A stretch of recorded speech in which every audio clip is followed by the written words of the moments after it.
The city was dark and wet, rain falling in endless sheets that turned the streets into rivers of light. Neon signs flickered weakly in the distance, their glow distorted in the puddles. Daniel walked with his head down, his jacket pulled tight. Around his shoulders, the market had been busy, the kind of busy that left you tired but restless. He carried a small bag of supplies, bread, dried meat, a few cans, enough to last the week. His boots splashed in shallow water as he turned into a quieter street. Here the noise of the city faded, replaced by the soft hiss of rain. That was when he heard it, the faint sound of footsteps following him. Light, uncertain steps, like someone trying not to be heard. He slowed his pace. The footsteps slowed too, stopped. Silence except for the rain. Slowly, Daniel turned. In the dim glow of a street lamp, he saw her, small, thin, standing half in shadow. She was no human. Her skin was pale blue, faintly luminous under the rain. Her large eyes reflected the light like liquid silver. Wore clothes far too thin for the weather. Torn at the edges and clinging to her small frame, for a moment neither of them spoke. The rain filled the space between them, a steady curtain of sound. Then she stepped forward, her voice barely above the rain. "Be my dad. I won't misbehave." Daniel froze. He wasn't sure he had heard her right. A child, an alien child, asking him to be her father? Here, in the middle of a deserted street? She swallowed, her voice trembling. "I can cook, I can clean, I can be quiet," she said, as if reciting a list she had practiced many times. "I will not cause trouble." Daniel's first instinct was caution. Taking in a stranger was dangerous enough. Taking in an alien child, in this part of the city, that was asking for trouble, glanced around, scanning the shadows, expecting someone to step out. But they were alone. The girl's bare feet were wet and red from the cold ground. Her fingers were wrapped around a small bundle of cloth, probably all she owned. Her lips trembled, though whether from fear or cold, Daniel couldn't tell. "Where are your parents?" he asked, keeping his voice calm. "My father died," she said slowly, as if each word hurt. "My stepmother said I am useless. Said there is no room for me. She pushed me outside and locked the door." The words hit him harder than he expected. Daniel knew this city's underbelly well, the forgotten, the unwanted, those who vanished in the night. Children without protectors rarely lasted long here. Still, taking her in would mean questions. People would assume things, dangerous things. The Alien Council had strict laws about outsiders interfering with their families. Human caught sheltering an alien child without approval could face heavy punishment. The girl must have read his hesitation. She stepped closer, rain running down her hair and face. "Please," she whispered, "I will not be a burden." Daniel felt a knot form in his chest. She was young, maybe 10 by human standards, but her eyes carried a weight far older. A number child should sound like that, bargaining for shelter like it was a business deal. A cold gust of wind swept the street, and she shivered violently. Daniel sighed. Gah. He could walk away now, pretend he never saw her. That would be the safe choice. But as he looked at her, standing alone in the rain with nothing but a thin bundle, he felt his hand tighten on the bag of supplies. Safe or not, he couldn't just leave her here. "Come on," he said finally, his voice low. "You can stay at my place tonight." Her head jerked up, surprise flashing in her eyes. She nodded quickly, following him without a word. They walked in silence through the narrow streets. The rain was heavier now, drumming on the rooftops. She stayed close, her small steps, quick to keep up. Daniel noticed the way she kept glancing. Over her shoulder, as if expecting someone to be there when they reached his building, he unlocked the door and stepped inside. The warm air from the heater was a relief after the cold street. She lingered by the doorway, water dripping from her clothes onto the floor. "You can put your bundle there," he said, pointing to a chair. She obeyed instantly, clutching it, for one last moment before setting it down. Her eyes moved around the small space. A table, 2 chairs, a narrow bed in the corner, shelves with a few books and tools. It wasn't much, but to her, It must have looked like another world. Daniel went to the small stove and set water to boil. She stood still, as if afraid to touch anything. "What's your name?" he asked over his shoulder. "Lyra," she replied softly. "All right, Lyra," he said. "You can sit." She sat on the edge of the chair, hands folded in her lap. The way she sat reminded him of someone waiting for judgment. He made her a cup of hot tea, placing it in front of her. She looked at it, hesitant, then took a careful sip. Her shoulders relaxed just slightly. Daniel didn't ask more questions. Not yet. He had the feeling her story was more complicated than she had said, and rushing her would only close her up. But as he watched her sip the tea in silence, he couldn't shake the feeling that someone, somewhere, would come looking for her, and when they did, they wouldn't knock politely. The rain had stopped by morning, but the streets outside Daniel's window were still wet, shining under the pale light of the alien sun. Inside his small home, the air was warmer, carrying the faint scent of tea and bread. Stove quietly making breakfast, he could hear the soft rustle of movement behind him. Lyra was awake. She sat at the small table, wearing an oversized shirt he had given her the night before. It hung loosely on her frame, the sleeves covering her thin arms completely. Her eyes followed every movement he made, not with curiosity, but with the alertness of someone used to reading the mood of a room before deciding what to say. "You can eat as much as you want," Daniel said, placing a plate of bread and a small bowl of warm soup in front of her. She hesitated, glancing at him as if waiting for permission a second time. When he nodded, she began to eat small bites at first, careful and quiet, like she was afraid of making a mess. But soon hunger won, and her hands moved faster. She stopped only when she noticed him watching. "Sorry," she murmured, lowering her gaze. "You don't have to say sorry for eating," Daniel replied, his voice calm. "You were hungry." She nodded faintly but didn't look up again. As they ate, Daniel studied her more closely. The bruises on her wrists were clearer in the daylight, thin marks that could only come from being grabbed too hard. Her skin had a faint shimmer, natural for her species, but it was dulled in places, as if exhaustion had dimmed it. He wanted to ask more about her stepmother, but he could see the wall in her eyes. If he pushed too soon, she might shut down completely. Instead, he decided to talk about something else. "Do you go to school?" he asked. She shook her head. "Stepmother said it's a waste of time. She said I'm not smart enough." Daniel's jaw tightened, but he kept his tone steady. She was wrong. For a moment, Lyra's lips curved upward, just slightly. But the smile vanished as quickly as it came, after breakfast. Daniel began sorting the supplies he had bought the previous night. Lyra stood and quietly started helping without being asked, stacking the cans and folding the paper bags neatly. She worked quickly and neatly, glancing at him now and then to see if she was doing it right. "You don't have to do all that," Daniel said. "I want to," she replied softly. By midday, Daniel noticed how little noise she made when moving. She seemed to have learned how to make herself small, almost invisible, as if being noticed was dangerous. Every time someone walked by outside the window, her body tensed slightly, and her eyes flicked toward the door. Daniel decided they needed fresh air. "Let's go to the market," he said. Her shoulders stiffened. "Will she be there?" "Your stepmother?" Lyra nodded. "No," Daniel said firmly. "I won't let her take you back."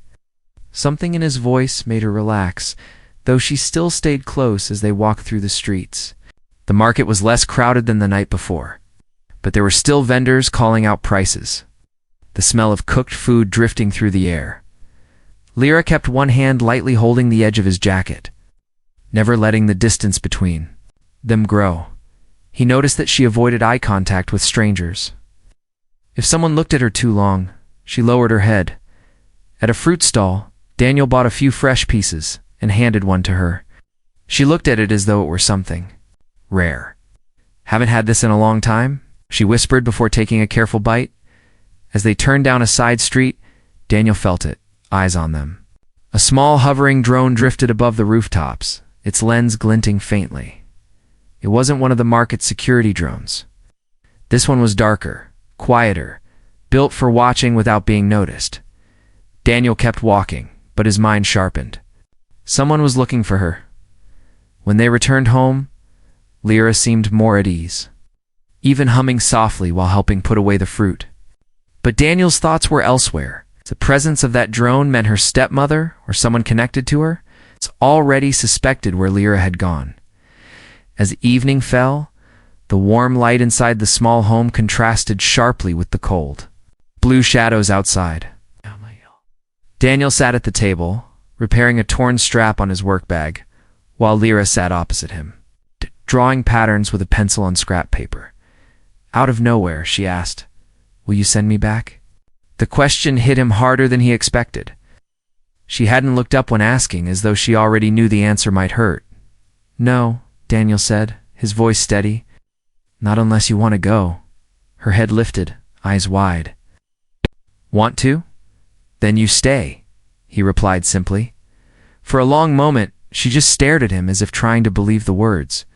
Then, for the first time since they met, she smiled fully, a small, genuine smile that reached her eyes. But Daniel knew it wouldn't be that simple. He could keep her hidden for now, but sooner or later, the people who wanted her gone would come to his door. And when they did, he would have to decide how far he was willing to go to protect her. Outside, the rain started again, tapping gently against the windows, as if reminding them both that the cold street was never far away. The night was quiet, but it was not the peaceful kind of quiet. Daniel could feel it, that heavy stillness when something is out there, watching. He sat by the small table, fixing a broken clasp on his work belt, while Lyra sat cross-legged. On the floor, sorting through the small stack of books he had given her every now and then. She glanced toward the window, as if expecting someone to appear. A sudden knock broke the silence.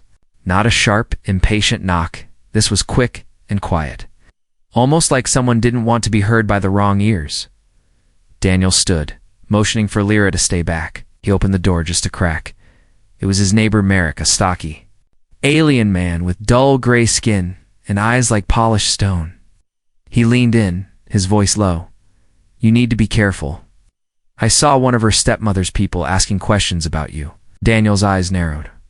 "When? Just now?" "Corner shop. They were showing your description and the girls.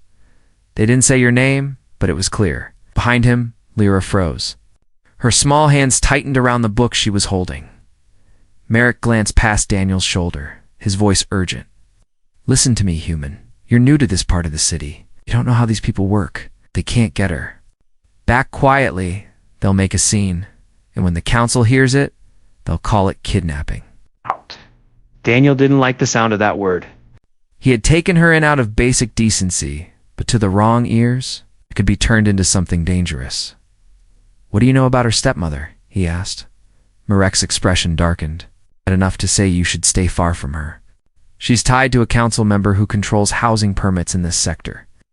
She's not powerful on her own, but with the right whispers, she can make people disappear from their homes overnight." Daniel glanced at Lyra. She was staring down. At the floor now, her shoulders tight. "She only kept me because of the money," Lyra said quietly. "After my father died, the mining company gave her credits for his service. She said it was her payment for taking care of me. When the money ended, she said I was a waste." Her voice didn't shake, but Daniel could hear the way she fought. To keep it steady, Merrick looked between them. "I don't know what your plan is, but hiding her forever won't work. If they've started looking, they'll find you sooner or later." Daniel gave a short nod. "Thanks for the warning." Merrick hesitated, then lowered his voice even more. "There's something else. I think they sent drones to watch your place. Keep your windows covered." With that, he stepped back into the shadows of the hallway and was gone. Daniel closed the door and locked it. The air in the room felt heavier now. He walked over to the small window and pulled the curtain. Shut. Lyra set the book aside and hugged her knees to her chest. "Are you going to send me back?" Crouched down so they were eye level. "No," he said firmly. "But they'll be angry," she said, her voice almost a whisper. "They'll tell everyone bad things about you." Daniel shook his head. "Let them talk. You're not going back there." She studied his face for a long moment, as if trying to see if he meant it. Then she nodded slowly, but the worry didn't leave her eyes. That night, Daniel couldn't sleep. Every creak of the building made him look toward the door he sat in, the chair near the window, keeping watch. Outside, the street was almost empty, except for a faint movement high above. A drone hovered, almost invisible against the night sky. It drifted lazily, but Daniel could tell it was scanning. The faint red blink of its sensor gave it away. By morning, the drone was gone. Lyra was already awake, sitting quietly at the table. She had barely touched the bread he left for her. "You need to eat," he said. "I'm not hungry," she replied. He sat across from her. "Lyra, I don't know how long this will last. They're not going to stop looking, but I'm not afraid of them." Her eyes flicked up to his, then back down. "I'm afraid for you." He almost smiled at that. "You don't have to be. I've been in trouble before." Later that day, Daniel left briefly to buy more food. He kept to the busier streets, avoiding alleys where a sudden confrontation could happen. But even in the market, he noticed eyes lingering on him, and not the friendly kind. When he returned, Lyra was sitting by the door, clutching her bundle of belongings like she thought he might not come back. When she saw him, she exhaled in relief. "I thought," she began, but stopped herself. "I'm here," he said simply. They ate together in silence. Outside, the weather was turning again, clouds heavy with rain. As the first drops began to fall, Daniel checked the locks on the door and window. He didn't know when the stepmother would make her move, but after Merrick's warning, he knew it would be soon. And when that time came, it wouldn't be just words at the door. Somewhere deep inside, he felt the same resolve that had made him take Lyra in on that cold street. No matter who came knocking, they would not take her without going through him first. The rain was steady again, tapping against the roof like quiet footsteps. Daniel sat at the table, staring at a small piece of paper Merrick had slipped under his door earlier that morning. On it was a single message: "They are planning something." Soon he folded the paper and slipped it into his pocket. His gaze moved to Lyra, who was sitting on the floor near the heater, legs crossed, humming softly to herself as she drew shapes on a scrap piece of paper. The sound was gentle, almost fragile, like she was testing what it felt like to be calm. Daniel knew this couldn't last. He had a choice to make: keep hiding her until they came for her, or prepare for when they did. "Lyra," he said, leaning forward, "come here." She put her drawing down and walked over, sitting on the edge of the chair opposite him. Her eyes searched his face, picking up on the seriousness in his voice. "I need you to listen carefully. If someone comes to the door and I tell you to hide, you go to the back room and stay there, no matter what you hear." Her lips pressed together. "They'll take me if they find me." "That's why you have to hide," he said firmly. She nodded, though her fingers twisted in the fabric of her shirt. You're not going to give me back, right?" Daniel met her eyes. "No, you're here now, and I'm not letting anyone hurt you again." For a moment, she just stared at him, as if trying to memorize the words. Then she gave a small nod and returned to her spot near the heater. The rest of the morning passed quietly. Daniel kept busy repairing a broken cabinet hinge and checking the old lock on the back window. He moved a small storage crate near the door. Not much of a barrier, but enough to slow someone down. Lyra watched him work, not asking questions, but he could feel her awareness sharpening. She understood more than she let on. In the afternoon, he decided to take her for a short walk. The sky was heavy with clouds, but the streets were less crowded. In the rain, they walked side by side, her small steps matching his. She didn't hold on to his jacket like before, maybe a small sign that she felt safer with him. They stopped by a food stall where the vendor, an older alien woman, gave them each a warm bread roll. Lyra's eyes lit up and she thanked the woman in a soft voice. Daniel noticed the way the vendor smiled at her, a look of quiet approval. On the way back, Daniel caught sight of another drone in the distance, moving slowly above the rooftops. He didn't mention it to Lyra, but his pace quickened. When they reached home, Daniel closed the door and locked it. The sound of the lock clicking echoed in the small space, heavier than it should have been. As the day faded into evening, Lyra, helped him prepare dinner. She moved quietly but efficiently, slicing vegetables with steady hands. Every so often, she hummed that same melody from earlier, and Daniel realized he was beginning to recognize it. They ate together, the warmth of the food cutting through the damp chill in the air. Lyra seemed more relaxed tonight, even leaning back in her chair. Instead of sitting stiffly after the meal, she spoke suddenly. You remind me of my father." Daniel looked at her, unsure what to say. "He used to make me tea when I couldn't sleep," she continued, her gaze distant. "And he never shouted. Not once." Daniel felt something tighten in his chest. He sounded like a good man. "He was," she said simply, then went back to her tea. Later, as they cleaned up, Daniel heard faint footsteps in the hallway outside. He froze, listening. They stopped right by his door, then moved on. Lyra looked at him, her eyes wide. "It's all right," he said, though he wasn't sure it was. That night, Daniel didn't sit by the window. He sat closer to Lyra's small sleeping area, keeping his chair angled toward the door. He wasn't just a man offering her shelter anymore. He was her shield. And he knew it. Around midnight, when the building had gone quiet, Lyra stirred. She sat up, her voice low. "Daniel, if they come, will you fight them?" he said, without hesitation. She lay back down, pulling the blanket close. "Then I'm not afraid anymore." Daniel stayed awake long after she fell asleep, the words repeating in his mind. He had made his decision. Whatever came next, council, guards, the stepmother, or worse, they would find him standing between her and the cold street. The storm hit without warning. Heavy rain slammed against the windows, the wind howling through the narrow streets. Daniel stood by the stove, boiling water for tea, when a sudden, sharp knock rattled the door. It wasn't the cautious kind of knock he'd heard before. This one was loud, hard, and full of authority. Lyra froze where she sat, her hands gripping the edge of the chair. Her eyes darted to him, fear flashing like lightning. Daniel motioned for her to go to the back room, but before she could move, the knock came again, louder this time. Then a voice, smooth, cold, and far too familiar. "Daniel, open the door." Now, he knew that voice had to be her stepmother. Taking a slow breath, he unlatched the lock and opened the door just enough to see her, tall. Sharp features, eyes like polished glass, dressed in a dark coat that shimmered in the rain. Behind her stood 2 alien guards, armored and armed with stun batons.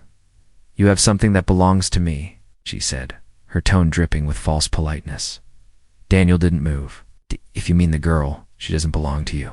She's a person, not a thing." Her lips curved into a cold smile. "She is under my guardianship by law. You human are interfering in matters you don't understand." Lyra's voice suddenly came from behind him, trembling but loud enough to hear. "I'm not yours. I told you, I never want to go back." The stepmother's expression hardened. "You see? Disrespectful. I warned you, Daniel. Hand her over, and I might forget this ever happened." Daniel stepped fully into the doorway, blocking her view of Lyra. "No, she stays here." And the guards shifted, their hands tightening on their batons. Rain dripped from their armor, pattering onto the stone step. "Do you think you can hide behind human stubbornness?" the stepmother hissed. "The council will hear of this, and when they do, you'll be stripped of every right you think you have." Daniel's voice was calm but firm. "Then let the council decide. Until then, you have no right to be here." For a moment, the only sound was the rain. Then, with a flick of her wrist, she signaled the guards. They took a step forward. Lyra gasped, darting behind Daniel and grabbing the back of his shirt. Her small fingers trembled, but her grip was strong. "Touch her, and you'll regret it," Daniel said sharply, his eyes locked on the guards. One of them hesitated, glancing at the stepmother. She gave a thin smile. "Go ahead, he won't fight 2 trained guards." Daniel took a step forward, his stance shifting slightly, the way a man does when he's ready to act. "Try me." The tension was heavy, the air thick with the threat of violence. Then a voice rang out from down the hall. "Marex, council law says the child chooses if she's old enough to speak for herself." All heads turned. Marek was standing with 2 other neighbors, their presence filling the narrow hallway. The guard stopped, uncertain.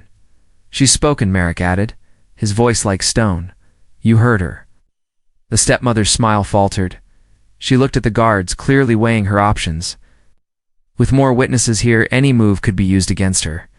"This isn't over," she said finally, her tone low and dangerous. "The council will hear about your defiance." Daniel didn't answer. He simply shut the door in her face. The sound of it echoed through the small home. Lyra stood there, still gripping his shirt. She was breathing fast, her eyes wide. I thought she would take me." Daniel knelt so they were level. "She didn't. And she won't. Not if I can help it." Outside, the rain continued to fall. But the danger had shifted. He knew she would try again. But next time, it wouldn't just be a visit. Next time, she'd come with the full weight of the council behind her. As Lyra leaned against him, Daniel's mind was already working. If the council got involved, he would need proof.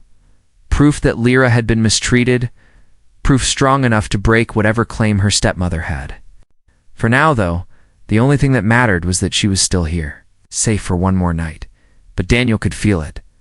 The storm outside was nothing compared to the one that was coming. The summons came 2 days later. A folded notice, sealed with the dark blue mark of the Alien Council, was slipped under Daniel's door at dawn.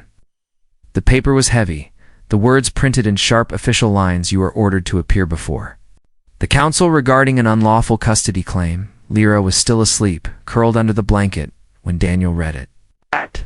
His jaw tightened. The stepmother had moved fast, and now the fight would be in the council chambers, not in the hallway of his building. When Lyra woke, she noticed the paper in his hand. "What is it?"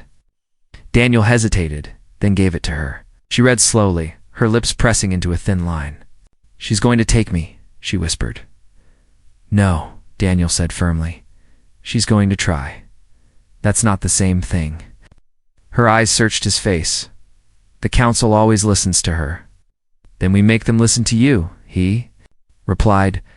The day of the hearing, the streets leading to the council hall were crowded.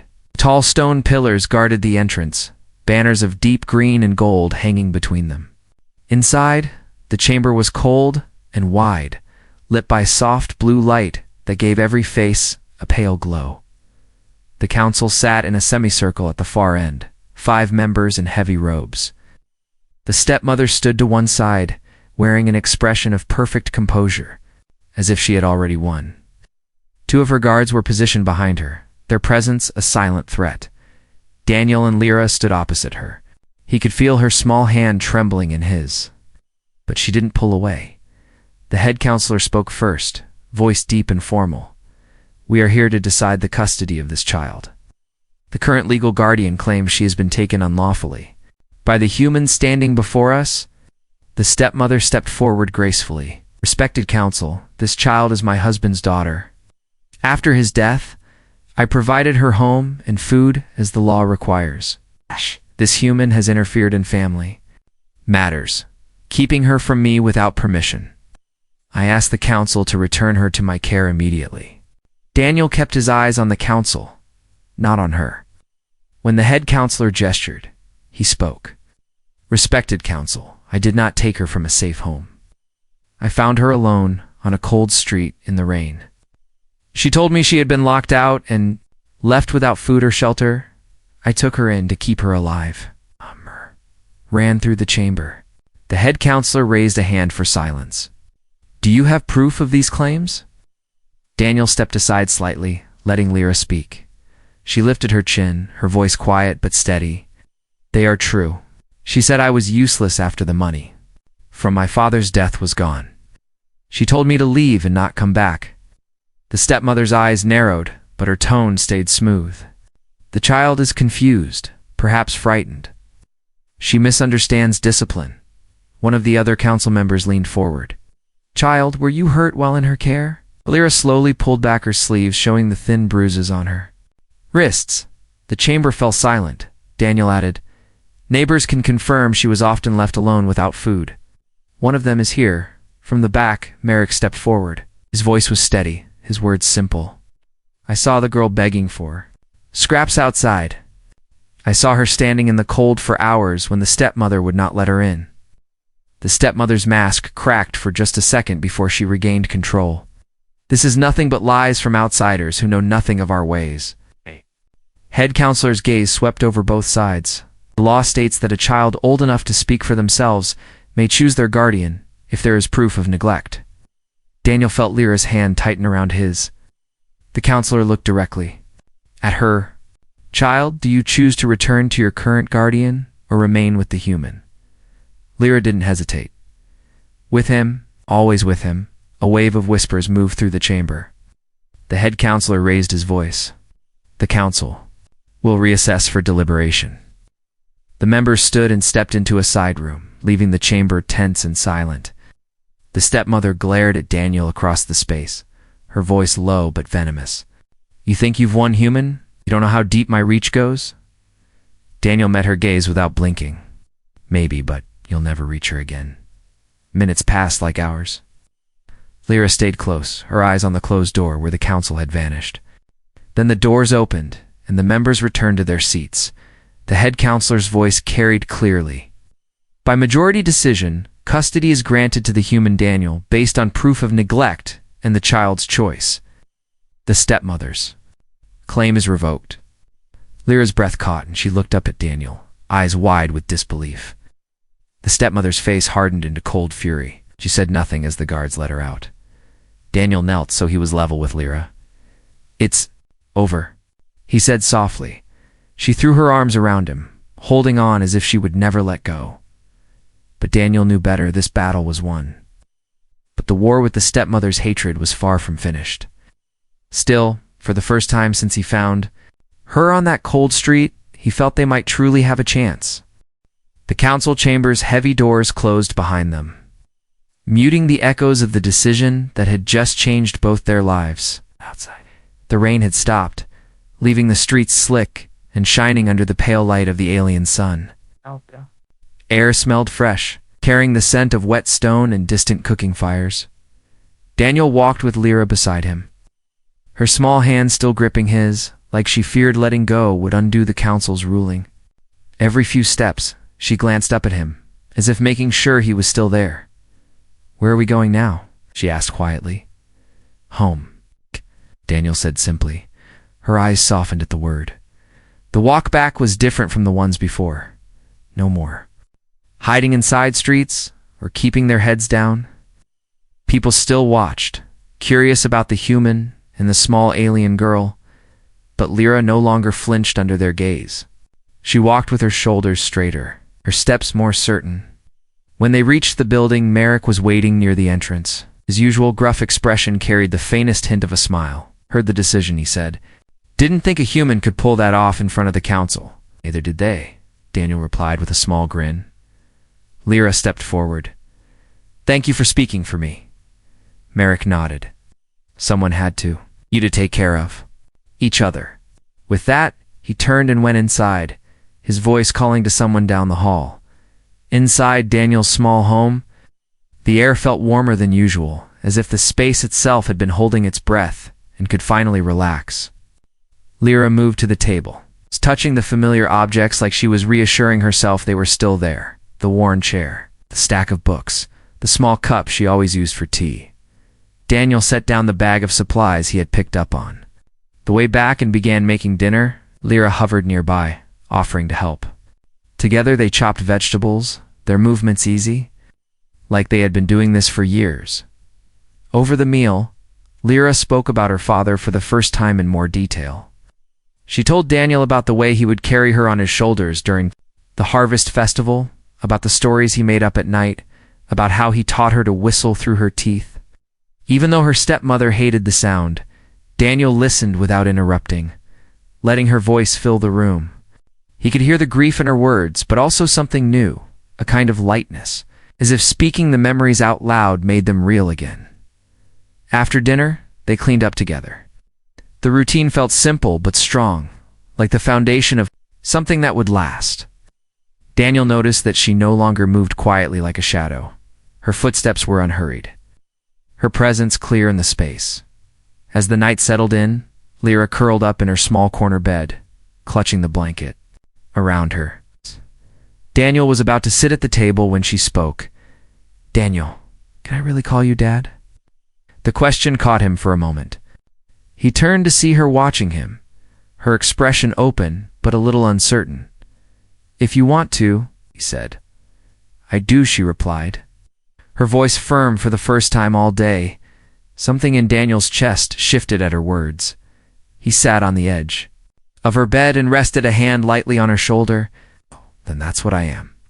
Her smile was small but steady, and she seemed to sink deeper into the blanket, more at peace than he had ever seen her.